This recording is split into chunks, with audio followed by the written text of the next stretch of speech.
भाई परमात्मा की तरफ चलो। अरविंद ने तो ये कहा ना, कहा ना, without the divine life is a painful illusion.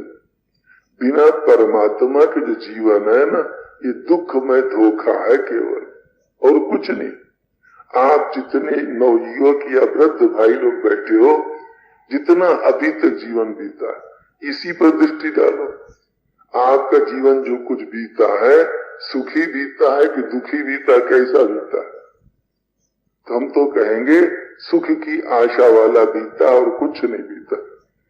एक न एक झंझट दुख आते रहे, बस आगे अभी नहीं, आगे मिलेगा, आगे मिलेगा, आगे मिलेगा। इस लालच में ही सारा समय बीत गया। जितनी उम्र अभी बीत चुकी है, इसी तरह से लालच में आगे की उम्र बीत सकती है, और होते होते राम राम सत्य के नजदीक पहुंच जाएंगे, पर सुख मिला नहीं। इसीलिए ऋषियों ने अपने हजारों वर्षों के जीवन को, लाखों वर्षों के जीवन को त्याग तपस्या में लगाया और रिसर्च की, आजकल की भाषा में कहें खोज किया कि वो जो सुख की मांग है, सबसे बड़े सुख की, वो कहाँ कैसे मिले। तो खोजते खोजते उस स्थिति में पहुंचे कि जब तक परमात्मा को प्राप्त नहीं करेगा जीव, जहां से निकला है, तब तक कि वो अक्षय सुख इसे मिलने वाला नहीं। देखो भाई लोग, बैठना सुधार लो थोड़ा, उधर से जो बंधन सा लगा, अब रास्ता बना लो कि फिर बार बार न कहना पड़े। तो खोज की, लाखों वर्ष का जीवन लगाकर कि बिना परमात्मा को प्राप्त किए कभी सुख शांति मिलेगी। इसी बात को श्री अरविंद ने कहा, बिना परमात्मा के जीवन केवल दुखमय धोखा है, कोरा धोखा नहीं, दुख पूर्ण धोखा। जिसे पीछे के दिन जो कुछ बीत गए, अब आज स्वप्न है कुछ। पिछले दिनों में कभी बीमार पड़े होगे, कभी सिर दुखा होगा, कभी पेट दुखा होगा, कभी चोट लगी होगी, कभी कुछ हुआ होगा। उस समय तो बड़ी आफत सी लगती रही होगी, हाय एकदम चारों तरफ अंधेरा अंधेरा दिखता होगा जीवन में। आज देखो कुछ नहीं, स्वप्न सरीखा। इन्हें कहते हैं बिना परमात्मा की तरफ चले जीवन केवल दुखमय धोखा, और यदि परमात्मा की तरफ चले तो कहते भाई मौज तभी, with the divine all is bless. फिर तो कहते सब मौजे मौज। इसी को और सुगम करके सोचे तो जीवन के अंदर जो गलत कामों का रस लेने का स्वभाव है, सभी लोग मन लगाओ माता बहने, गलत कामों में जो सुख लेने की आदत है, और सुख है नहीं, वो है दुख। वो लगता अमृत सरीखे। भगवान ने गीता में बताया, गलत काम करते समय पहले अमृत मालूम होते, परिणाम में वो जहर ही जहर है। अच्छे काम में पहले जहर लगेगा, मन को रोकना पड़ेगा, बुरे कामों से कंट्रोल करना पड़ेगा, उस समय मन छटपटाएगा, तो पहले तो लगेगा जहर, पर आगे चल के अरबों करोड़ों वर्षों के लिए अमृत ही अमृत है।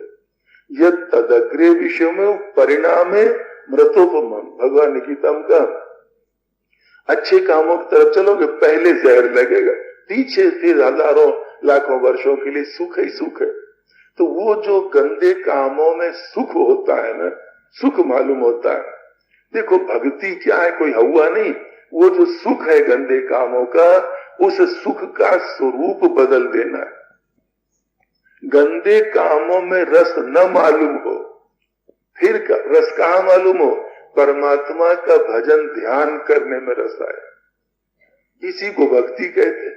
इसलिए किसी का विद्वान ने कहा, या प्रीति रविवेकी नाम विषयेष्वनुपायनी, जो प्रेम भोगी आदमी का भोगों में है, भोगों में जो प्रेम है, इसके लिए कोई साधन भजन किया कभी? राम भाई आंख मत मूंदे बाबा, सीधे बैठो, आंख मत मूंदो। भोगी आदमी को देखो तो भोगों में जो सुख मिलता है, जो आदत बनी है, इसके लिए कोई ट्रेनिंग कॉलेज था क्या कहीं? सोचो जरा। हम तो कभी कहते हैं, हमें आज तक कोई भाई नहीं मिला, आगे तो भगवान जाने, जो कहता हो महाराज क्या कहें, कुछ ऐसा तरीका बताओ कि पैसा अच्छा लगे। पैसा हमको अच्छा नहीं लगता। जल्दी कोई ऐसा नहीं मिलेगा जो कहे कि महाराज क्या कहे, लुगाई अच्छी नहीं लगती, ऐसा तरीका बताएं जो अच्छी लगे। बताओ क्या तात्पर्य हमारे कहने, क्या स्वभाव से ये चीजें जीव को प्रिय लगे। बिना भजन के, बिना साधन के पैसा अच्छा लगता है। अब क्या है, भगत सब हो जितने बैठे हो, कोई अभगत नहीं हो, पर फर्क यही है, कोई पैसों के भगत हो, कोई परिवार के भगत हो, कोई मकान के, कोई जमीन के, किसी हो भगत सब। अब इसी जो भगत बने हो दुनिया के, इसी को हटा करके वहीं पर बनना है भगत भगवान का। बिल्कुल यही है, और कुछ लंबी चौड़ी बात नहीं है, यही भाव उलटना है, रस आने लगे परमात्मा की तरफ। परमात्मा जैसे मीरा जी को जब चंपा चमेली नाम की सखियां गईं और कहती है देवी मीरे तुम भजन करना छोड़ दो, नहीं राणा तुमको मरुआ देगा, बड़ा अनर्थ करेगा। मीरा जी कहती देवी हम क्या करें, हम करती हो तो छोड़ दे, हमारा जीवन बन गया भजन, यदि एक सेकंड कभी छूटेगा तो हमारे प्राण बचेंगे नहीं। बताओ वो क्या कहती है मीरा जी, सखियों से कहा आलीरी मेरे नयनन बानी पड़ी, आलीरी मेरे नयनन बानी पड़ी। अरे सखियो हमारी आंखों की आदत पड़ गई, कौन चित चढ़ी वह सामरी सूरती उर बिच आनयड़ी, आलीरी मेरे नयनन बानी पड़ी। चित्त में श्याम सुंदर की सांवरी सांवरी सूरत बस गई। अब वो क्या कहती है, कैसे प्राण पिया बिनु राखो जीवन मोरी जड़ी। प्यारे श्याम सुंदर के बिना सखियो हम प्राण कैसे रखें, वही हमें जीवित रखने की जड़ी बूटी है। अपन लोग विचार करो, अगर इस पद को लगाओ अपनी अपनी स्थिति पर तो क्या होगा, कैसे प्राण रुपया बिनु रखो जीवन मोरी जड़ी। इतने तो है ना, उलट लो सब बातें, कैसे प्राण परिवार बिन रखूं, कैसे प्राण इसके बिना रखे, भोगों को ले लो। तो भक्त और भगवान उसमें भोगी में देखो तो बड़ा मधुर सा अंतर है। सुख वो भी ले रहा है, सुख वो भी, फर्क क्या है, वो गंदे कर्मों में ले रहा है, अब वो परमात्मा से सुख ले रहा है। तो वो जो हमारा गंदा सुख है ना, वो जब तक शुद्ध सुख नहीं बन जाएगा, भक्ति नहीं बन जाएगा, तब तक शांति नहीं मिलेगी। क्योंकि गंदे सुखों को कोई जी भर के ले नहीं सकते। एक बात और देखो, दुनिया का कोई सुख है, हम कहते कोई माई का लाल जी भर के ले तो लो। भोजन करने मान लो बैठे, भोजन करने बैठे, भूख खूब लगी थी, गुलाब जामुन रखी गई आपके आगे, खूब खा लो, कहो बहुत अच्छा लग रहा, हम कहे अच्छा लग रहा तो छोड़ो मत, खाते चले जाओ। खाते खाते आखिर ब्रेक लगाओगे कि नहीं, जो यहाँ तक मरा अब नहीं, क्यों, बहुत अच्छा है, छोड़ो मत, खाते चले जाओ, खाते चले जाओ। तो क्या कहोगे महाराज, क्या मरना थोड़ी, तो जी भर ले पाओगे। गुलाब जामुन का स्वाद तो बना है मन में, है बड़ी अच्छी चीज, पर करें क्या, ले नहीं सकते। अगर लो तो राम राम सत, सभी भोग समझ लो। एक कई बड़ी व्यवहारिक बातें मोटे ढंग से जिनको समझने की कोशिश करें तो मन उनकी तरफ सेट है। कोई भोग नहीं ले सकते। परमात्मा का सुख ऐसा है, जी भर करके धाप के लेते ही चले जाओ, उसमें गिरावट नहीं है। दुनिया के भोगों में गिरावट है, विनाश है, पतन है। परमात्मा के सुख में रात दिन वो सुख का समुद्र है, बढ़ते चले जाओ। इसलिए कहा गया तमसो मां ज्योतिर्गम, अंधेरे की तरफ मत चलो, प्रकाश की तरफ चलो। उधर विराम लगेगा, उधर पथ ज्यादा नहीं मिलेगा। तो भाइयों, वो जो हमारा काम, हमारा जो सुख लेने का है, इसी को गोसाई महाराज संतों ने बताया कि मिले कैसे, तो मिलेगा भगवान के साथ संबंध जोड़ने पर। भक्ति सिद्धांत बताता है वो जो रस है जिसकी सबको मांग, जितने बैठे हो देखो बिना रस लिए कोई 1 मिनट रहना नहीं चाहते।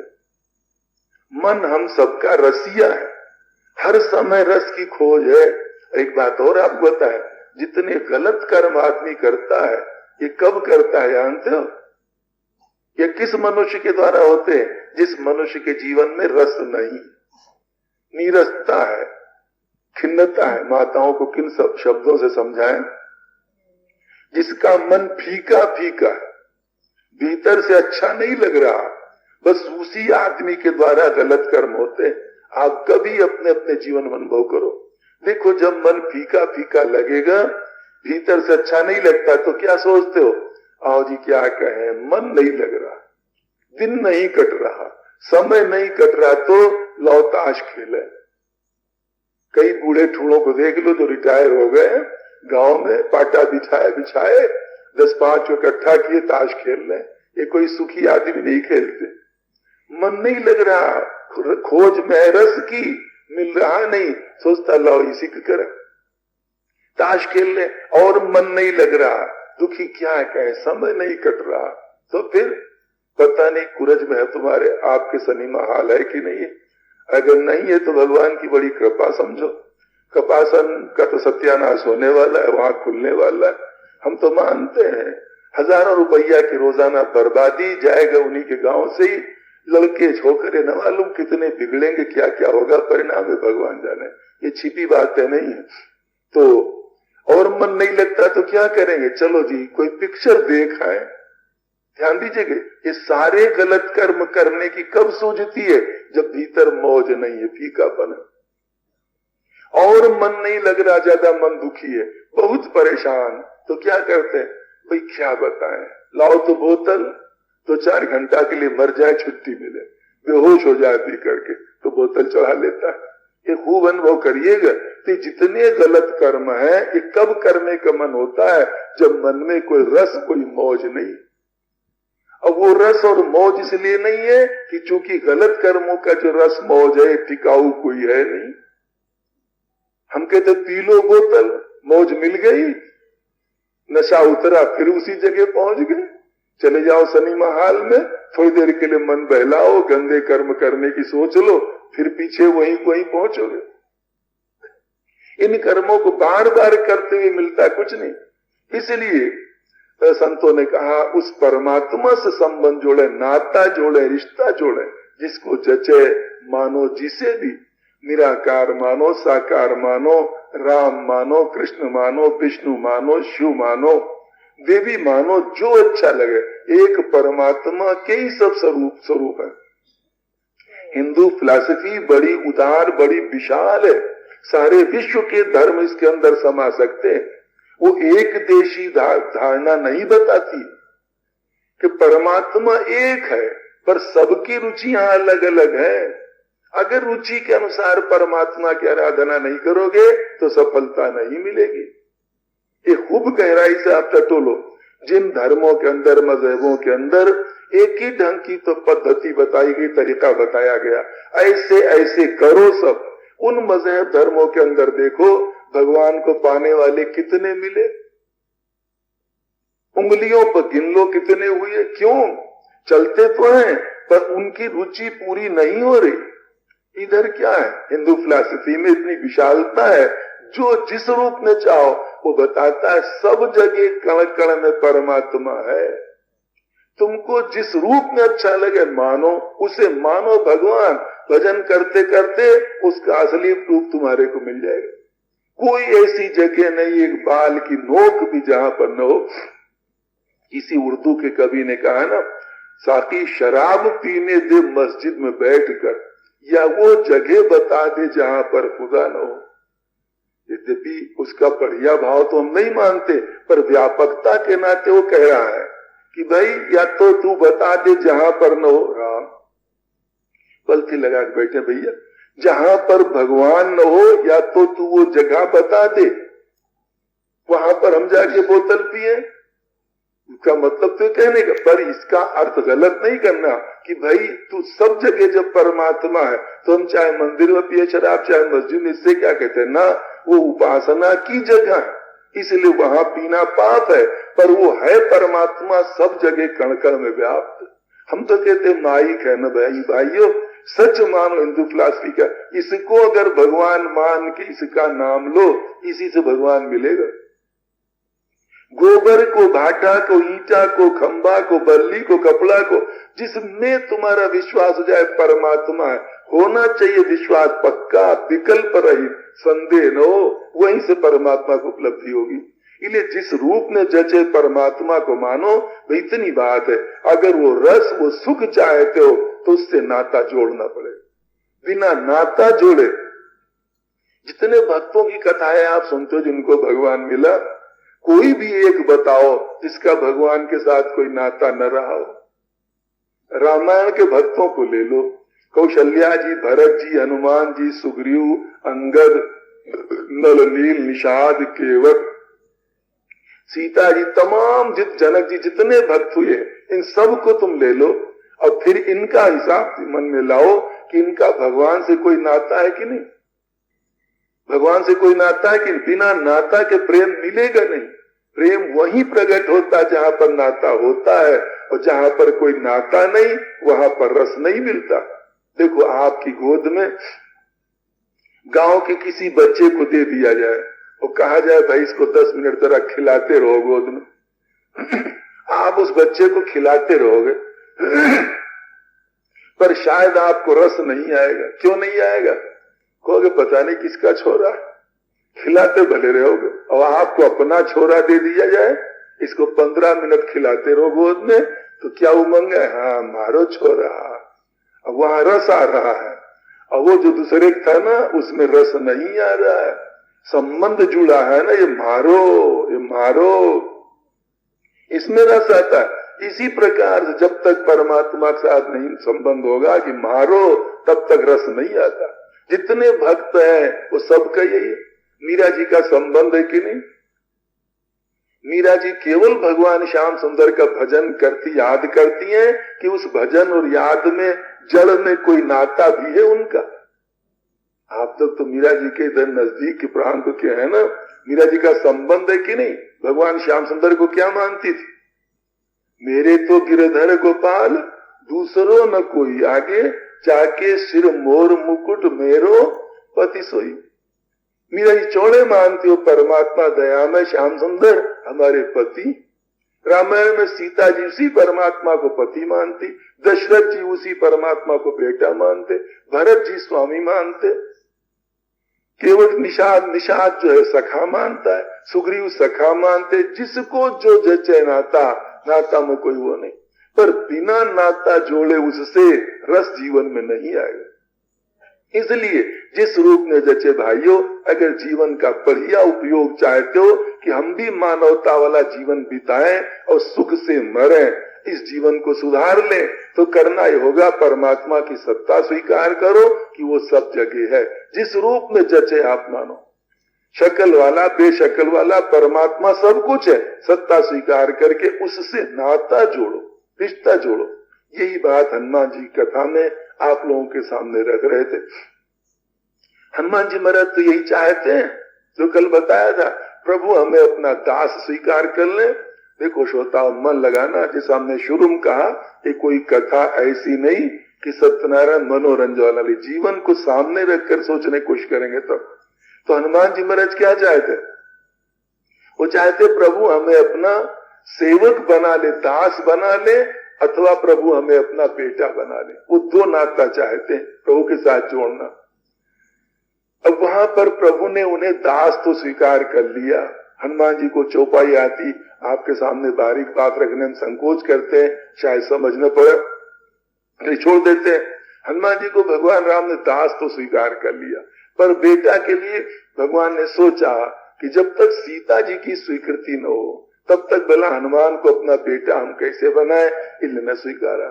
अब संयोग आगे क्या लगता है हनुमान जी को लंका में जाने का, वो भी कैसे लगा। देखो श्री राघव कितने निपुण है व्यवहार में, जो जिस काम के लायक हो उस काम में उसको लगाओ तब सफलता मिलती। और जो जिस काम के लायक नहीं है उस काम में लगाओगे, जिंदगी भर करता रहे, सफलता नहीं मिलेगी।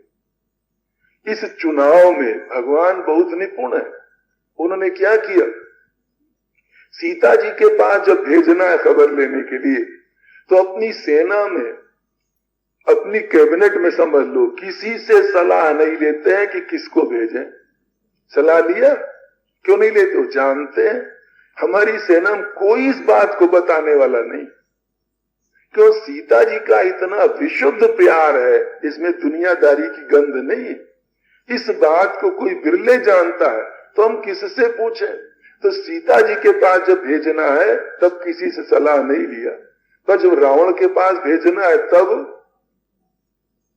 रावण के पास भी प्रभु भेजना चाहते हैं कि एक चांस और दें, अब भी दिमाग ठिकाने हो जाए, तो क्यों खून की नदी बहावे? हम नहीं चाहते। इसलिए जब रावण के पास भेजना है तो मंत्रिमंडल में सलाह लेते। गोसाई जी ने कहा कि यहाँ प्रात जागे रघुराई, पूछा मत सब सचिव बोलाई। भगवान प्रातः काल जागे थे, मंत्रियों को बुला करके पूछा कि बताओ भाइयों, जामन आदि सुग्रीव आदि, अब आगे कौन कदम उठाया जाए, क्या करना चाहिए? जामन जी सिर झुका करके थे, प्रभु आपको सब पता है, हम लोगों को बड़प्पन देने के लिए पूछ रहे हो तो नाथ हम अपने मत विचार बुद्धि के अनुसार बात कहते हैं। जामन ने तब कहा कि मंत्र कहो निज मति अनुसारा, और दूत पठाई बाली कुमारा। हे प्रभु, अपनी बुद्धि के अनुसार हम सलाह दे रहे हैं, बाली के बेटा को दूत बना करके भेजा जाए। देखो यहाँ अंगद कह देते, अंगद को भेजा जाए दूत बनाकर, घुमा कर, राम ध्यान दे भाई लोग इधर, तो अंगद को कह देते, अंगद को भेजे, परना कहते बाली के बेटा को। तात्पर्य इसमें क्या है? तात्पर्य उसके अंदर ये जामन जी का मन लगाओ श्रोता सुनने में।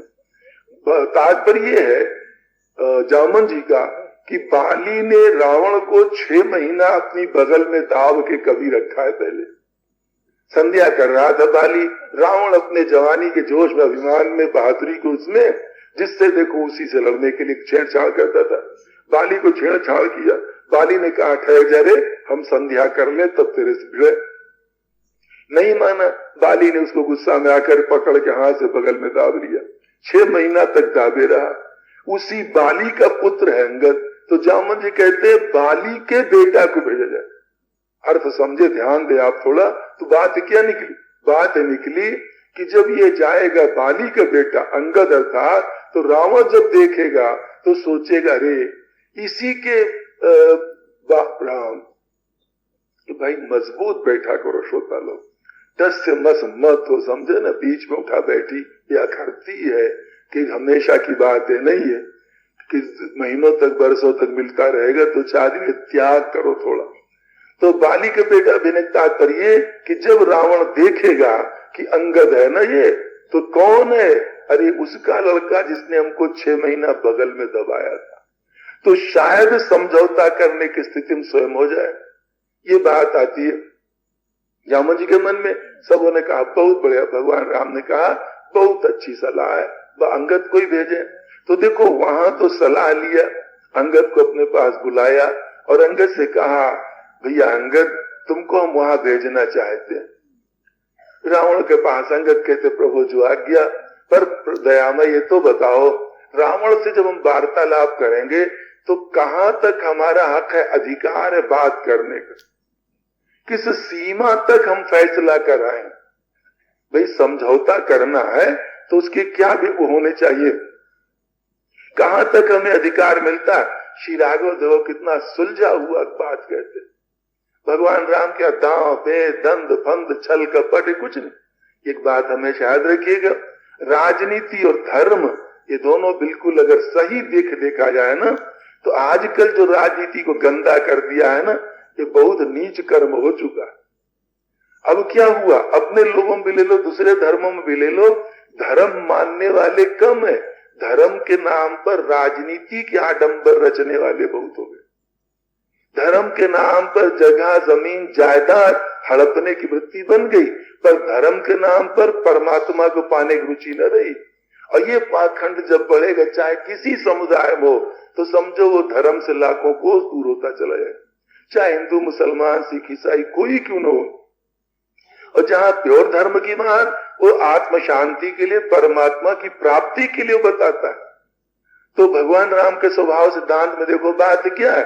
भगवान राम चौड़े कहते हैं, कोई राजनीति वाली दंद फंद की बात नहीं। भैया अंगद तुम जाओ और रावण से हमारी बात जो करना, इतना ही तुम ध्यान रखना। कौन कि काज हमार तासु हित होई, हमारा काम बने। सीता जी को चुराया है, सारे विश्व के साथ अन्याय किया है, सीता जी को लौटा दे, ये हमारा काम बने और उसका भी भला हो, हित हो। देखो आज कौन सोचता है? दुश्मन का हित कौन सोचता है? दूसरी पार्टी का हित कौन सोचता है? सोचते तो है दूसरे वाले पार्टी वाले मर जाए तो अच्छा है, इन सब की चीज हम पा जाए, दुश्मन हमारा खत्म हो जाए। भगवान राम क्या कहते हैं? हमारा काम बने, दुश्मन का भला हो। अंगद, ये दो बातें तुम ध्यान रखना, जो जचे समझौता करना।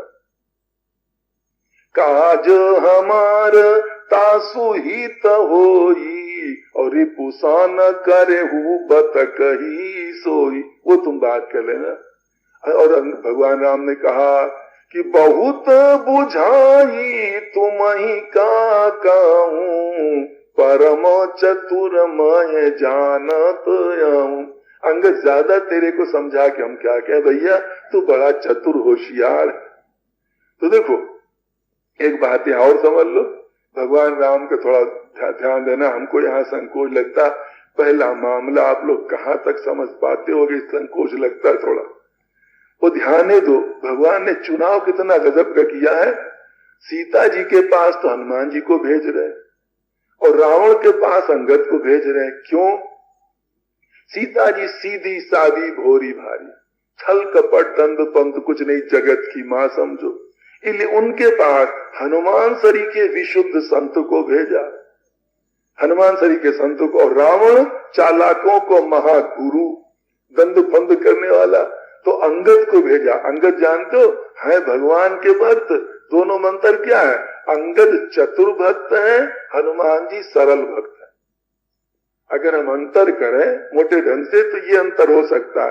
अंगद भगवान के चतुर भक्त हैं, होशियार भक्त हैं, हनुमान जी मेरा सरल भक्त है। इसलिए भगवान ने बड़ा अच्छा चुनाव किया। और अंगद इसलिए कहते हैं परम चतुर मैं जानता हूं। अंगद हम जानते तू बड़ा चतुर है, तेरे को ज्यादा क्या कहे। दो बातें ध्यान रखना। अंगद वहां जब जाते हैं, दोनों का थोड़ा स्वभाव देखो तो देख लो जरा सा नमूना। अंगद जो गए रावण के यहाँ पर, एक तो अंगद को देखते ही राक्षस डरते हैं। कोई पहले वाला बंदर आए जिसने लंका फूकी थी, बिना पूछे सब कहते हाँ न दाता चले जाओ, वो महल उधर रावण का, चले जाओ ताकि कहीं हमारे घर में कोई कांड न कर दे। सीधे अंगद वहां जब पहुंचे, उधर द्वारपाल आदि जो थे रावण के सभा के, वो ले जाते रावण के सामने। रावण के सामने जब अंगद गए, गोसाई जी ने कहा देखो परदेश में अंगद गए, यूं समझ लो फॉरेन कंट्री में, लंका में अकेले कोई साथ नहीं है, पर परमात्मा पर इतना जबरदस्त विश्वास है, अंगद का थैला भर का डर नहीं। गोसाई जी कहते जैसे हाथियों के झुंड में सिंह चला जाए, इस तरह रावण के दरबार में अंगद सिंह के सरीखे हैं। जिस रावण के दरबार में देवता लोग हाथ जोड़े खड़े डरते हैं, वहीं पर अंगद पहुंचे। रावण चंड धूर थई है, उसने ज्यों देखा व्यंग कसता है, कहा दश कंध कवन ताय बंदर, ए बंदर तू कौन है, तू कौन है? अंगद कहते अच्छा हमको बंदर कह रहा है, तो याद रख अगर हम बंदर हैं तो तू पेड़ है, तू वृक्ष है, तो बंदर कहाँ बैठते? समझे? देखो अंगद जी का जवाब आगे चौपाई में कहा हम बंदर हैं तो तू पेड़ है, रहेंगे तेरे सर पर ही तब भी हम। बंदर पेड़ बैठते तो कह दश कंधो कवन ताय बंदर और मैं रघुवीर दूत दश कंदर। ये 10 कंदर 10 शाखा वाला पेड़ हम श्री रघुनाथ जी के दूत हैं। रावण ने सोचा हाय रे आज कौन मिल गया, किसका मुंह देख के उठे थे। ऐसे मधुर ढंग से हंसते हुए रावण की बात काटते हैं। और यहाँ क्या होता है, जो रावण ने एक प्रश्न किया तू कौन है, अगर रावण कहता तू कैसे आया, किस लिए आया, अंगद सोचते ना दुष्ट आदमी को बोलने देने नहीं चाहिए था, वो बोल करके कुछ न कुछ अनर्थ करेगा। अथवा यूं समझ लो शास्त्रार्थ करने में किसी को हराना हो भाइयों तो 2 तरीका है उजड़ता के। एक तो कौन, अपनी धुने जाओ आगे वाले की न सुनो, समझे कि नहीं, अपनी धुने चले जाओ, आगे वाला क्या है, अच्छा भाई तुम जीते हमारे, पिंड छोड़ो हमारा, चलो जान बची में। एक तो ये तरीका है। और दूसरा और है चालाकी तरीका, वो क्या है, अपनी बात न रखो पहले, उससे कहो हाँ आप कहिए आप कहिए, क्योंकि भाइयों दूसरे की बात काटना सुगम है, अपनी बात रखना कठिन है। दूसरा कोई बात रखे काटना सुगम। तो चालाक लोग क्या कहते हैं, नहीं नहीं आप कहिए पहले आप कहिए, वो कुछ बोला नहीं उसी में नोक निकालना शुरू किया। अंगद ने कौन तरीका अख्तियार किया, चतुराई का। अंगद ने सोचा इस मूर्ख को बोलने मत दो, अपनी धुने रहो। तो एक प्रश्न किया तू कौन है, ये नहीं पूछा कि कहां से आया कैसे आया, सो नहीं। अंगद तो जुट गए जवाब देने में। अंगद क्या कहते हैं, मैं रघुवीर दूत दश कंदर। जब रावण कहता तू किस लिए आया, तब कहते पन्ना, तो अंगद कहते हमें प्रश्न की जरूरत नहीं, हम तो ऐसे ही देते जाएंगे जवाब। तो क्या कहा, मम जान कहीं तो ही रही निताई और तवही कारण आए हूं भाई। हमारे बाप से तेरी दोस्ती थी, समझे कि नहीं। अंगद के बाप ने 6 महीना बाली को रावण को बगल में दबाया था ना। अंगद उस बात की याद करके व्यंग कस रहे हैं, हमारे बाप से तेरी दोस्ती थी। हाँ भाई नींद बहुत लेते बाबा, सीधे बैठ जाओ बाबा, क्या नींद आज दिन में नहीं, रात को सोए नहीं क्या। तो मामा जान कहीं, वो कह रहे हमारे, आप सामने बैठ कर नींद ले रहे हो तो बीच वाले को हम क्या कहें, नींद क्यों आती भाई बताएं क्या कहें। सुनने में जो मन नहीं लगाएगा, सुन ध्यान दीजिएगा, सुनने में जो मन नहीं लगाएगा तो फिर नींद उसके ऊपर झपटती। सुनने में मन लगाए रखो रखो तब नहीं नींद आती। सत्वगुण के बाद एकदम नींद नहीं आती, जब रजोगुण बीच में आएगा। सुन रहे हो, सुनते सुनते घर की तरफ मन ले जाओ, घर में ये है वो है फलाना ठिकाना, रजोगुण चालू हुआ। रजोगुण जो चालू हुआ तो तीसरा स्टेप है तमोगुण का, तुरंत नींद आएगी। या थोड़ा और बात है, वो जरा कड़ी बात है, दुनियादारी की गंदी गंदी बातें सुनने की ज्यादा आदत हो और फिर परमार्थ की चर्चा एकदम सुननी पड़े, इस सब पर मत लेना भाइयों। तो वो आदत जो बनी हुई है तो परमार्थ की चर्चा बर्दाश्त नहीं होती, तब भी मनुष्य की हालत होती। ये हम बाबा सोरे उन पर नहीं करे, पर सिद्धांत की बात बताते जो सही है। कई बार होता है जिन चीजों की आदत है उनमें तो नहीं, जिसकी आदत नहीं जो सुनने की मिली। इस पे तो उदाहरण दिया है, एक राजा की यहाँ कमरा बहारता रहा एक मेहतर रोजाना। एक दिन बहारते बहारते देखा एक शीशी टूटी पड़ी है, उसने उठाया उसको सूंघा, जो सूंघा बेहोश होके गिर गया। अब जब वो ऑफिस का टाइम हुआ, सब आते कर्मचारी लोग सोचते बेहोश क्यों पड़ा, क्या हुआ, सांप काट लिए, क्या हुआ, सब टटोलते हैं, कुछ नहीं। अंततोगत्वा देखा और शीशी फूटी पड़ी, वो थी इतर की। अब विद्वानों ने विचार बनाया क्यों बेहोश हुआ, तो रोज आदत तो थी टट्टी साफ करने की, समझे कि नहीं। आवाज उस शीशी उसको फूटी मिल गई इतर की, तो इसलिए भी एकदम से मनी राम की हालत होती है। नहीं तो भाइयों अगर मन लगाते रहो, ये हम भाव नहीं कर, तुमको आपको बात बताए ये भी सही होती है। जिन बातों में मन नहीं लगाओगे तो ऐसी बात बनती भाइयों, इसलिए थोड़ा ध्यान देना। या फिर और हंसी हम कह देते हैं, देखो नींद ले ले के जो कथा सुनना है, ये कथा में भी बेईमानी करना। जैसे साग सब्जी बेचने वाले, जब वो तराजू झुकता हुआ दिखाई दे आपको साग की तरफ, तो हम तो कहते हैं समझना कि कुछ न कुछ घोटाला है जरूर। झुकता हुआ ज्यादा वही दिखाएगा जिसके बांट में या तौल नाप में कुछ हेर फेर है जरूर।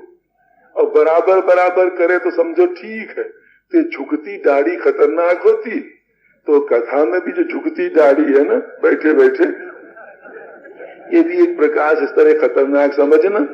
तो थोड़ा सावधानी से चर्चा मन लगाए तो बढ़िया रहेगा। तो मैं कह रहे थे अंगद जी की बात मन लगाओ, आप सभी से कह रहे। तो हनुमान जी महाराज अंगद से जब रावण ने कहा तू कौन है, अंगद ने कहा हमारे बाप से तेरी दोस्ती थी, उस दोस्ती के निर्वाह के लिए हम यहाँ पर आए, तेरा हित करने हम आए हैं। रावण जलता है हमारा हित करेगा, और अंगद बोलते चले जाते हैं हम जानते तू पुलस्त्य का नाती है जो बड़े अच्छे ऋषि हुए, तूने तपस्या किया, देवताओं को रिझाया, जिनके कारण बड़े बड़े भोग मिले, लंका का राज मिला, इतना मिला। अब तू अभिमान में आकर के जगत की मां सीता को चुरा लाया। न तो अभिमान मोह गच किम्बा हरियाणो सीता जगदम्बा। अब तू हमारा कहना मान। देखो एक प्रश्न के उत्तर में सब कहे जा रहे हैं, हमारा कहना मान। क्या करे? दांत में घास दबा ले, गले में कुल्हाड़ी टांग ले, दसन गाहू तृण कंठो कुठारी। समझे? दांत में घास दबा ये क्षमा मांगने का तरीका है, और गले में कुल्हाड़ी टांग कर हमारे प्रभु की शरण में चल, और वहां चल के त्राहिमाम त्राहिमाम, प्रभु रक्षा करो, रक्षा क्षमा करो, हमारा स्वामी तेरे को क्षमा कर देगा। जो ये सुनाई अंगद रावण कहता हाय रे देखो कैसा उठ पटांग बोलता। रावण तो बड़ा ऐठबाज है ना, उसको एकदम चोट लगती मन पर। तो इस तरह से तमाम प्रसंग में रावण जरा कुछ बोलेगा, अंगद 2 गुना उसको सुनाते। क्यों? अंगद चतुर है। हनुमान जी महाराज जब गए थे रावण, आगे प्रसंग में आता है ना, रावण के यहाँ जब जाना पड़ेगा, मेघनाथ ले जाएगा, हनुमान जी महाराज संत स्वभाव, वो तो हाथ जोड़ के कहते विनती करो जोरी कर रहा हूं। हे रावण हाथ जोड़ के तेरे से प्रार्थना करते, क्यों तू अपना विनाश करता है? मान जा, गलत कर्म छोड़ दे। कितना कितना समझाते हैं। रावण कहता तूने राक्षसों को क्यों मारा? हनुमान जी कहते सब कर दे परम प्रिय स्वामी। रावण को स्वामी आदि तक कहेंगे, हे स्वामी शरीर सबको प्यारे। और अंगद कुछ थोड़ी करेंगे, एक कहेगा अगर रावण तो अंगद 2 सुनाते। इतना होने पर भी प्रभाव जो है रावण के ऊपर हनुमान जी का ज्यादा पड़ा, अंगद को उतना नहीं। तो मैं कह रहे थे अंगद से नाना प्रकार की बातें होंगी, तो भगवान ने कैसा गजब का चुनाव किया। सरल के पास सरल को भेजा, सीता जी के पास हनुमान जी को, और चतुर रावण के पास चतुर भक्त अंगद को भेजा। दोनों का आगे चल के परिणाम देखना हो तो वहां पर भी देखो ही बात मिलेगी। जब लौट करके आते हैं अंगद भगवान राम रावण के पास से लौट करके आए, भगवान राम ने प्रश्न किया, हनुमान जी से भी प्रश्न करेंगे उसी बारे में। किस बारे में? हनुमान तूने लंका कैसे जलाई? दोनों ने जो जो काम किया है उसी के बारे में प्रश्न कर रहे हैं। तूने लंका कैसे जलाई? और अंगद से पूछेगी तूने मुकुट कैसे फेंके हो? रावण के सिर पर के पहने हुए मुकुट तूने कैसे फेंके? श्री राघव बड़े विनोदी है ना, दोनों से उनके कर्तापन के बारे में प्रश्न करते हैं। अब दोनों जवाब जो दे रहे हैं, तो जो जिसके भीतर वही तो बात निकलेगी। कहे कबीर ये जग है खोटा, जो हो भीतर सो बाहर टोटा। जो भीतर होगा वही निकलेगा। अलग अलग है। हनुमान जी से जब पूछा लंका कैसे जलाई, हनुमान जी महाराज बड़े सरलता से कहेंगे, हे प्रभु 2 बात है दया में, जो लोग हमारी तरफ देखेंगे वो तो कुछ और अर्थ लगाएंगे, और जो आपकी तरफ सही देखेंगे वो और अर्थ लगाएंगे। लंका कैसे फूंकी? तो कैसे? हनुमान जी ने कहा लांघी सिंधु हाटक पूर जारा, और निशिचर गण बद विपिन उजारा। लांघी समुद्र लांघी सिंधु हाटक पुर जारा, सोने की लंका जलाई, इसके बाद राक्षसों को मारा, फिर भाटिका उजारी। देखो क्रम भंग है, सिलसिलेवार नहीं, उल्टी पलटी बात हो गई। क्यों? जब पहले तुमने नगर जला दिया तो वाटिका उजाड़ने को बाकी क्या रह गई? सोचो जरा। हनुमान जी महाराज जो कह रहे नांगी सिंधु हाटक पुर जारा, फिर निश्चर गण बद विपिन उजारा, तो उजाड़ने को बाकी क्या रह गया? पर हनुमान जी के कहने का मतलब क्या? हे प्रभु जो लोग आपकी तरफ दृष्टि डालेंगे सच में उनके लिए यही है कि समुद्र लांग करके लंका पहले जले। तो क्यों? दया में आप बताओ, आपके मन में लंका फुंकवाने की थी कि नहीं? ये कथा तो आगे आएगी, पर अभी कहे दे, लंका फूंकवाने की थी कि नहीं? हनुमान जी ने चलती समय भगवान राम हनुमान जी से नहीं कहा रहा लंका फूंकना। हनुमान जी ने लंका फूंकी क्यों? जो त्रिटा नाम की राक्षसी थी ना, राक्षसियां जो सीता जी को डराती थी, उनमें त्रिटा नाम की बड़ी भक्त थी। उसने स्वप्न बताया कि हमने स्वप्न देखा है कि बंदर आया, लंका फूंकी गई। हनुमान जी वृक्ष पर बैठे सुन रहे थे। उन्होंने सोचा है मामला क्या, ये भगवान की भक्त, इसको स्वप्न हुआ है और भगवान के भक्त को स्वप्न होते हैं सही। इसका मतलब मालूम होता प्रभु के मन में थी लंका फुंकवाने की, चलती समय हमसे कहना भूल गए, इसलिए इसको स्वप्न दिया है, इस त्रिटा को स्वप्न दिया है। अब ये भी सोच सकते हो, तो कोई शंका कर सकते हो, हनुमान जी महाराज सोच सकते हैं कि तो अगर फुंकवाने की थी तो इसको क्यों स्वप्न दिया, हमको स्वप्न देते। तो हनुमान जी सोचते हमें तो स्वप्न तब आवे जब हम सोए हों, जब से वहां चले अभी तक सोए नहीं। इसलिए त्रिष्टा का जो माध्यम मिला ना, और त्रिष्टा ने जब ये कहा कि हमने देखा है लंका फूंकी गई, राज विभीषण को मिला, इस बात को सुन करके राक्षसियां डर गई, खसक गई। हनुमान जी ने देखा तुरंत परिणाम, इस स्वप्न के सुनाने से सीता जी को थोड़ा चैन मिली। राक्षसियां जो डरा रही थी डर के मारे खसक गई। हनुमान जी ने सोचा यदि अब लंका नहीं जलाएंगे तो त्रिष्टा की बात झूठी होगी और ये राक्षसियां फिर मां को डराएंगी, इसलिए अब तो ये करना है ही। परंतु प्रभु कैसे फूंकना हमें पता नहीं, सामान कहां से आएगा, मसाला ये आप जानो, समझे कि नहीं? तो जब दही जो आप विधान बनाएगा, मसाला सब इकट्ठा हो जाएंगे। तो हनुमान जी महाराज ने कहा प्रभु जो कुछ किया, ना कि सिंधु हाटक पुर जारा, निश्चर गण बद विपिन उजारा, सो सब तव प्रताप रघुराई। हे दया में आपकी प्रभुता हमारे में कुछ देला भर कौन है। हनुमान जी ने कहा, अंगद से पूछा, अंगद तू ये बता कि रावण जातु धान कुल टीका और भुज बल अतुल जासु जगली का।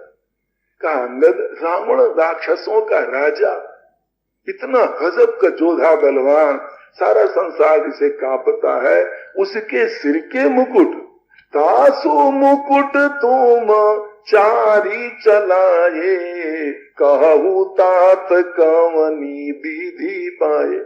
उसके मुकुट तूने चार फेंका यहाँ हमारे पास, ये कहां तेरे को मिल गए? प्रभु बड़े कौतुकी हैं, पूछ रहे कैसे मिल गए तेरे को। अब अंगद तो चतुर है, जवाब क्या देते? हनुमान जी ने तो सीधे सीधे कहा, प्रभु आपकी कृपा से हम तो कुछ नहीं जानते, जो तुमने कराया ना हमसे हुआ। अंगद क्या कहते?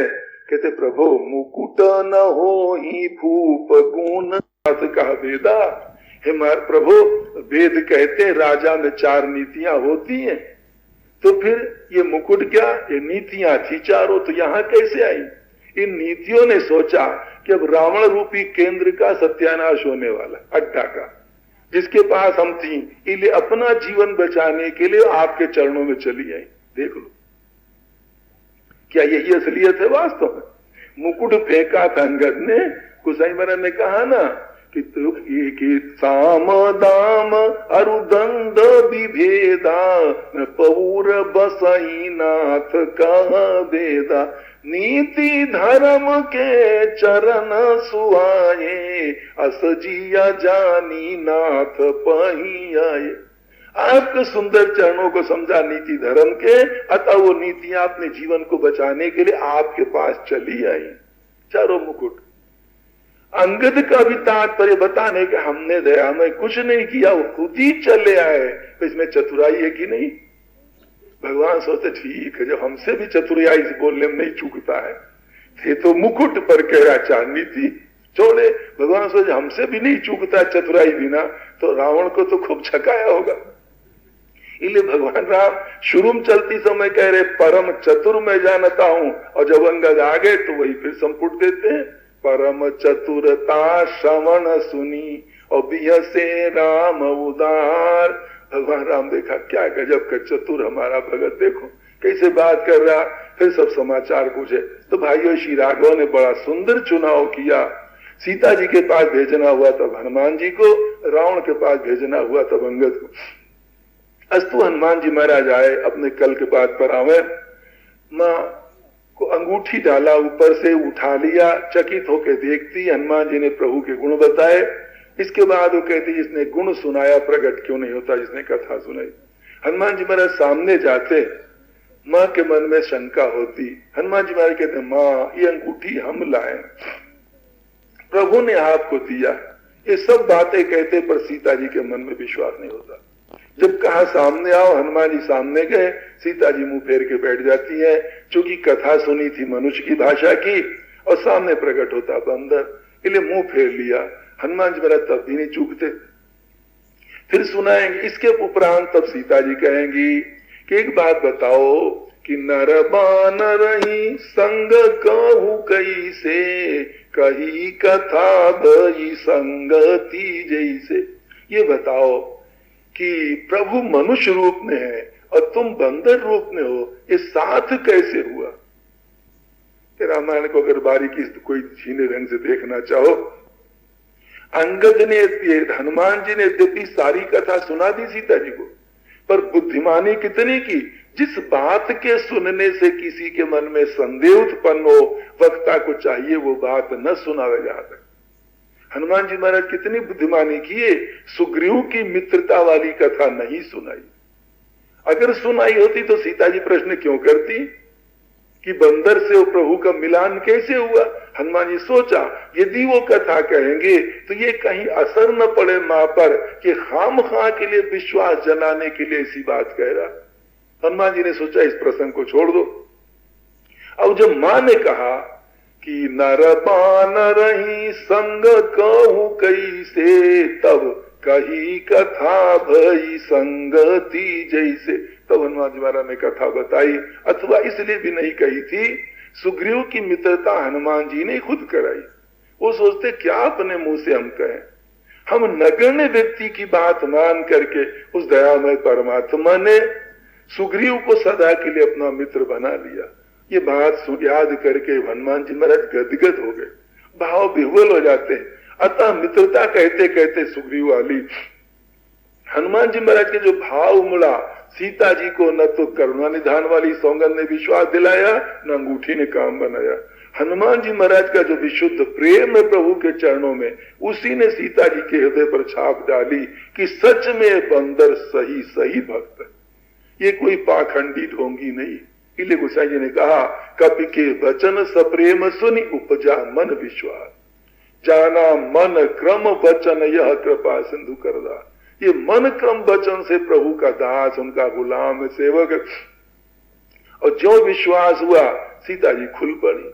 उनके मन में जितना दुख भरा था हनुमान जी के आगे कहने लगी, तो सीता जी ने शुरू किया तो जाना मन क्रम वचन यह कृपा सिंधु करदा।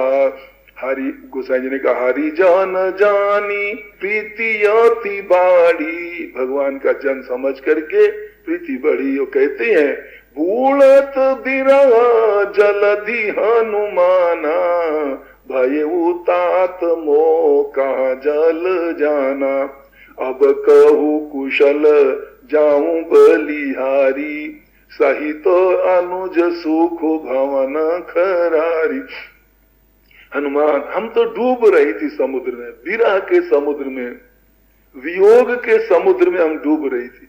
तुम हमारे लिए आकर के जहाज के समान बन गए, अब हम तुम्हारी बलिहारी लेती हैं। बताओ प्रभु कुशल पूर्वक तो है ना। अनुज सहित सुख भवन खरारी, कोमल चित कृपालु रघुराई, और कपि के ही हेतु धरी निठुराई। प्रभु तो बड़े कोमल स्वभाव के थे, और निष्ठुर क्यों हो गए यह हमें बताओ।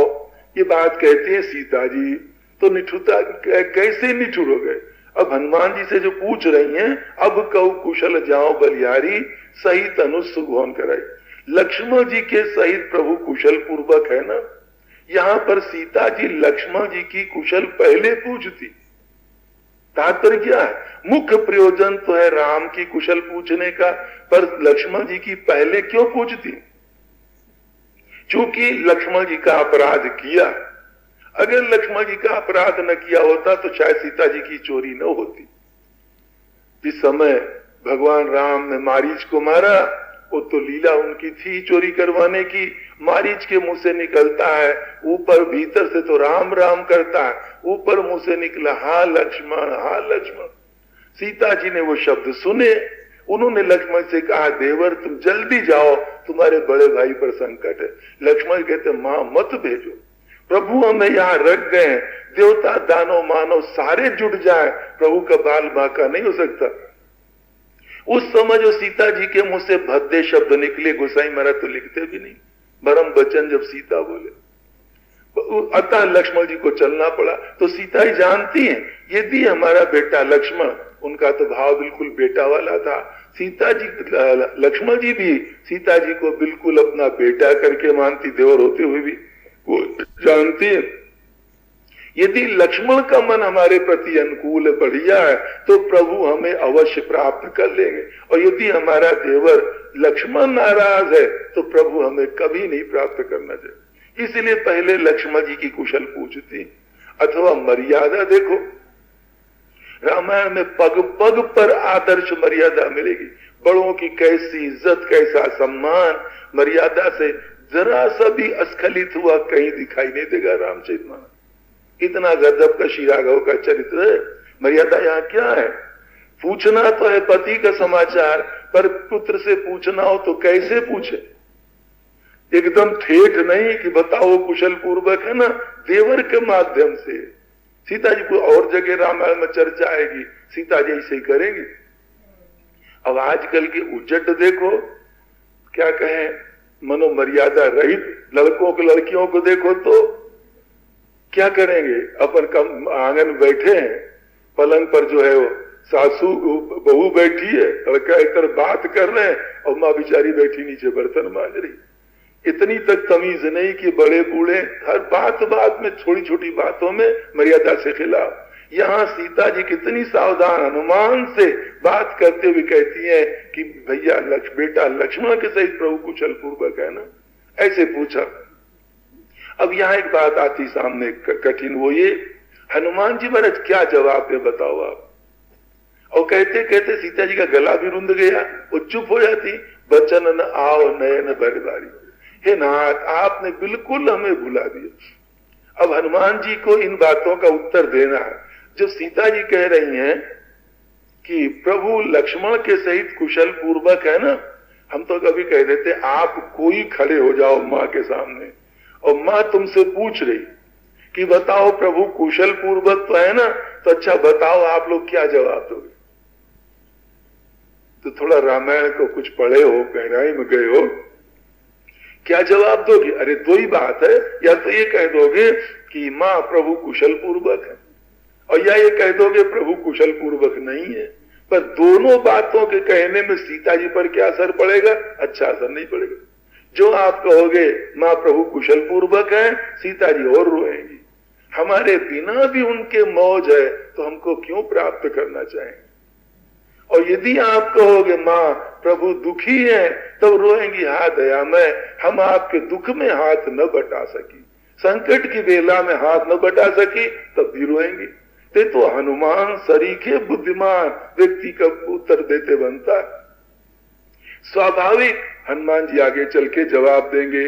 तो सीता जी ने कहा कि अब कहूँ कुशल जाऊं बलियारी, सहित अनुज सुख भवन करारी। सुख के भवन, व्यंग भी थोड़ा, उलाहना है, उलाहना, वो तो सुख के भवन है ना, हमारी क्या परवाह। सहित सुख भवन खरारी, बचन नयाव नयन भरे बारी, आहा नाथ हम निपट भी सारी। हनुमान जी महाराज देख करके उनकी स्थिति बहुत दीन सी बड़े मीठे शब्दों में कहते हैं। हनुमान जी ने क्या जवाब दिया? मातु कुशल प्रभु अनुज समेता। आप जवाब दो कितना गजब है। कहते माँ प्रभु भैया लक्ष्मण के सहित कुशल पूर्वक है, पर यदि कोई दुख है, देखो दोनों समाधान, मातु कुशल प्रभु अनुज समेता, पर तव दुख दुखित सुकृपानी केता। तात्पर्य माँ प्रभु अपनी तरफ से तो अपने में मौज में है, पर तुम्हारे दुख का बहुत बड़ा दुख है।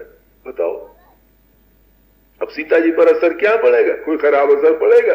इसका तात्पर्य क्या कि प्रभु हमें बहुत चाहते, जब दुखी हमारे लिए तब तो हमें अवश्य प्राप्त करेंगे। तो मातु कुशल प्रभु अनुज समेता, तव दुख दुखित सुकृपानी केता। सीता जी ने कहा प्रभु आपने बिल्कुल हमें भुला दिया, नहीं अब तक प्राप्त न कर लिए होते। हनुमान जी सीता जी कहती हनुमान एक बात बताओ, हम तो असमर्थ हैं, यहाँ पर घिरी हुई है अशोक वाटिका के अंदर, चारों तरफ हजारों राक्षस राक्षसियां पहरा दे रहे हैं, हम कुछ नहीं कर सकती प्रभु से मिलने के लिए, पर प्रभु तो सर्व समर्थ है ना, सर्व समर्थ होते हुए भी हमको क्यों नहीं अब तक प्राप्त किए? ये सीता जी पूछेंगे। हनुमान जी महाराज का कितना गजब का उत्तर देते। हनुमान जी महाराज कहते हैं मां हम क्या कहें? देखो ये बड़ी भाव की बात। हनुमान जी महाराज वहां क्या कहते हैं? तो वियोग दारुण, तो वियोग संभव दारुण दुख, बिसर गई महिमा सुभान की। बताया हनुमान जी ने कि मां तुम्हारे वियोग में प्रभु इतना दुखित मारे दुख के उनको अपने बाण की महिमा भूल गई। विचार करो, अपने बाण की महिमा भूल गई, नहीं अगर बाण की महिमा याद होती तब तक प्राप्त कर लिए होते। कितना समाधान गजब का। नहीं सीता जी ने जो प्रश्न किया था बड़े मर्म का था, वो सर्व समर्थ हमको क्यों नहीं प्राप्त किए, हम तो मजबूर है सब तरह से। तो कहते बाण की महिमा, जो ये बाण की महिमा भूलना का, इसलिए जब हनुमान जी महाराज चलेंगे सीता जी के पास थे, सीता जी जब संदेशा देंगी तो ये नहीं कहेंगी प्रभु से कहना हमारी याद रखे ना, हमारी याद रखने में अगर बाण की महिमा भूलती है तो हमारी याद अब न करें, फिर क्या करें? तात शक्र सुत कथा सुनाये और बाण प्रताप प्रभु ही समुझाए। जयंत वाली कथा सुनाना, प्रभु को बाण की महिमा याद दिलाना, हमारी याद मत दिलाना। ये बात कही तो हनुमान जी महाराज कहते यहाँ पर मातु कुशल अब जनी जननी मानहु जियऊना। राम थोड़ा भाइयों मन लगाओ। हनुमान जी महाराज कहते हनुमान जी जो माँ को जवाब दे रहे हैं, माँ ने जो पूछा यही बात हनुमान जी जब मिले थे भगवान राम को तो पूछा था। भगवान से हनुमान जी ने भी कहा था एक मंदमय मोह बच कुटिल हृदय ज्ञान, चकर मकर कोई मत करो, पुनि प्रभु मोहि विसारे दीन बंधु भगवान। हे नाथ एक तो वैसे ही हम सब तरह से गए बीते थे, पुनः आपने हमको भुला दिया। ये बात हनुमान जी ने कही थी। भगवान राम के आगे रोने लगे थे। भगवान राम ने जवाब क्या दिया था हनुमान जी के रोने को देख करके? राम ध्यान दो इधर भाई, चक्कर मकर न करें। हनुमान जी ने क्या जवाब दिया था? जब हनुमान जी ने कहा कि प्रभु आपने हमको बिल्कुल भुला दिया, तो भगवान ने वहां जवाब क्या दिया था? भगवान ने कहा था सुनो कपिजिया जनि मानसी ऊना, तय मम प्रिय लक्ष्मण ते दूना। हनुमान तुम अपने मन में कमती भाव मत लाओ, तुम सच मानो लक्ष्मण जो हमारे साथ रात दिन है इससे भी तुम दूना हमको प्यारे हो। जो ये बात कही हनुमान जी गदगद हो गए, बस मानो सब शांति मिल गई। हनुमान सच कहते हैं तय मम प्रिय लक्ष्मण ते दूना, तू लक्ष्मण से भी दूना प्यारा है। और हम वैसे ही देखो हनुमान जी की सेवा दूनी यही है। लक्ष्मण जी केवल भगवान राम की सेवा करते हैं और हनुमान जी भगवान की और भगवान के भगत लक्ष्मण की भी सेवा करते हैं। कई बातों में दूनी बातें होती। चलिए जब ये कहा था हनुमान जी को बड़ी शांति मिली। हनुमान जी सोचते वही बात तो मां पूछ रही कि प्रभु ने हमको बिल्कुल भुला दिया, वही बात मां पूछ रही। इसलिए हनुमान जी ने सोचा जो हम पर बीती बात थी वही जाओ जवाब हम दे दे। इसलिए हनुमान जी महाराज कहते हैं जनी जननी जिया मानसी ऊना, तय तुम ते प्रेम राम के दूना। माँ तुम मन में कमती भाव मत लाओ, जितना तुम प्रभु को चाहती हो प्रभु इससे दूना चाहते। हनुमान जी महाराज एक से एक बढ़िया जवाब देते हैं। क्यों? माँ राजी होकर के बेटा कह दे। पहले कहा प्रभु कुशल पूर्वक, अब कहती तुमसे दूना चाहते। यहां पर एक शंका होगी कि जो हनुमान जी महाराज कह रहे हैं कि प्रभु तुमसे दूना चाहते हैं, तो क्या माँ का प्रेम कम है प्रभु के प्रति? जो हनुमान जी महाराज दूना कहते, या हनुमान जी महाराज कोई तराजू लिए थे जो तौल लिया कि तुम्हारा प्रेम माँ 1 मन प्रभु का 2 मन, या तुम्हारा 10 मन प्रभु का 20 मन? किस तराजू से तौला? तो एक तराजू है हनुमान जी महाराज के पास। वो कौन तराजू? हनुमान जी महाराज देखा जिस समय प्रभु मिले थे किष्किंधा में सुग्रीव को, सुग्रीव ने कहा था आकाश में हम जाते हुए देखा था, रावण लिए जा रहा था सीता जी को, हमें देख करके उन्होंने वस्त्राभूषण डाल दिए थे। भगवान राम ने कहा लाओ भैया देखें। सुग्रीव ने ज्यों ला के दिया प्रभु को, पट उर लाए शोचत कीना।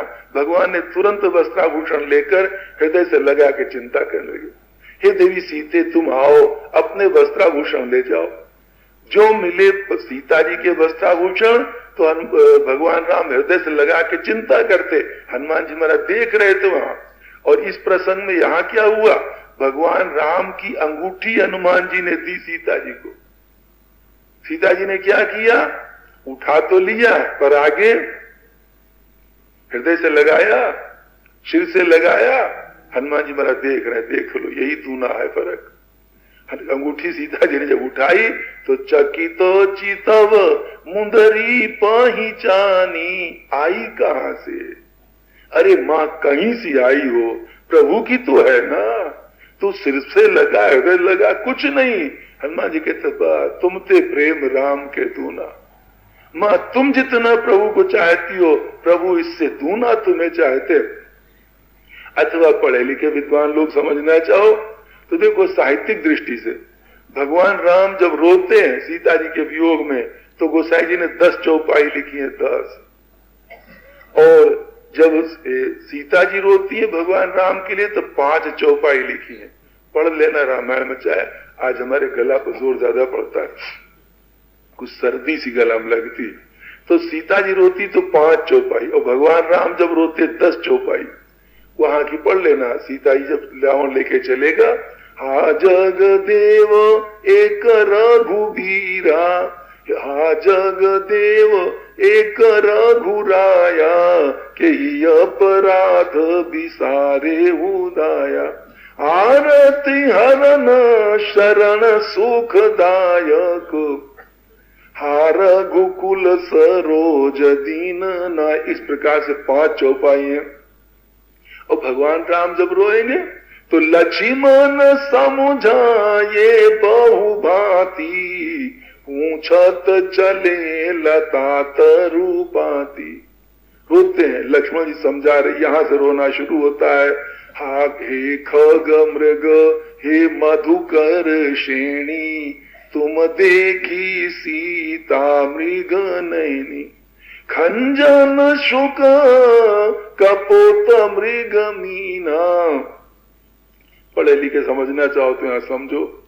हम तो समझते आप में से भी कई भाई होंगे जो रामायण पढ़े होंगे, पर इन चौपाइयों पे कभी ध्यान दिया क्या अर्थ है? साहित्यिक दृष्टि की बात बताएं। गोसाई महाराज जब भगवान राम की कथा लिखते हैं तो जिसका चरित्र लिखा जाए, कवि का फर्ज होता है उस पात्र के नखशिक का वर्णन करे। यूं कह लो दुनिया की दृष्टि से उसके शरीर की बनावट कैसी ये बताना आवश्यक होता है। तो रामायण के नायक है भगवान राम और नायिका है सीता जी। तो भगवान राम के नखशिक का वर्णन तो रामायण में कई जगह, नख से शिख तक की शोभा का वर्णन कई जगह, पर सीता जी का नख से शिख मिलेगा? गोसाई महाराज लिखने की कोशिश करते हैं कि कवियों ने कहा जब तक आप सीता जी का नक्शिक वर्णन नहीं करोगे हम तुम्हारी रामायण को अधूरा मानेंगे, तुम्हारे ग्रंथ को। गोसाई महाराज कहते भाई धीरज रखो, मौका लगने दो हमें। तो कई बार ट्राई की कोशिश की गोसाई महाराज ने, पर नहीं लिख पाए। जब धनुष यज्ञ में जब समय सीता जी आई तो लिखना चाहते हैं कि सोहनवल तनु सुंदर सारी, इतना लिखा, शरीर पर साड़ी बड़ी शोभा दे रही। तुरंत याद आता, रे तो माँ है, माँ है, माँ को कोई ऐसा लिखता, आगे एकदम चौपाई बदल दिया, सोहनवल तनु सुंदर सारी जगत जननी तुलित छवि भारी। ये तो जगत की माँ है। और कहीं कहीं कोशिश किया, एक जगह पर कहा कि गोसाई मैंने बताओ कैसी, कहते भाई क्या कहें, संसार में कोई ऐसी लुगाई नहीं है जिसकी हम उपमा दें कि अमुक लुगाई के समान सीता जी हैं। और जितनी थी कवियों ने, जायसी आदि कवि ने वो सब उपमाएं लगा लगा के झूठी कर डाला। सब उपमा कभी रहे जुठारी, तो कई पट तरिय विदेह कुमारी। किस लुगाई की उपमा दें सीता जी के लिए? अच्छा तो दुनिया में नहीं है।